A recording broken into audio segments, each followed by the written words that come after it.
నమస్కారం. ఈటీవీ 360కి స్వాగతం. ముందుగా ప్రధాన అంశాలు. ఎస్సీ ఎస్టీ బీసీలను భయపెట్టి జవహర్ రెడ్డి అండ్కో భూతోపిడి, వేల కోట్ల భూ కుంభకోణం జరిగిందని మూర్తి యాదవ్ ఆరోపణ. జూన్ 4న కూటమి అద్భుత విజయం సాధిస్తుందన్న తెలుగుదేశం. ఎన్టీఆర్ సంక్షేమం, చంద్రబాబు అభివృద్ధే రాష్ట్రానికి శ్రీరామరక్షని వెల్లడి. జూన్ 6 వరకు పిన్నెల్లిపై ఎలాంటి చర్యలు తీసుకోవద్దు, ముందస్తు బెయిల్ పిటిషన్లపై హైకోర్టు మధ్యంతర ఉత్తర్వులు.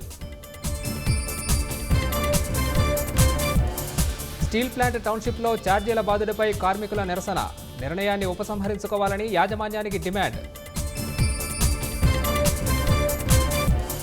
పులిచింతల జలాశయంలో పూర్తిగా ఖాళీ అయిన నీటి నిల్వలు, ఆశించిన వరద రాకపోవడంతో కృష్ణా డెల్టాకు తప్పని కష్టాలు. గోస్తని నది చెక్ డ్యాంలో మునిగి 2 మృతి, 1 గల్లంతు. బాధితులు విజయనగరం కంటోన్మెంట్ వాసులుగా గుర్తింపు. ఎన్టీఆర్ తెలుగువారి ఆత్మగౌరవ ప్రతీకన్న ప్రముఖులు, సినీ రాజకీయ రంగాల్లో ఆయన సేవలు మరువలేవని ప్రధాని.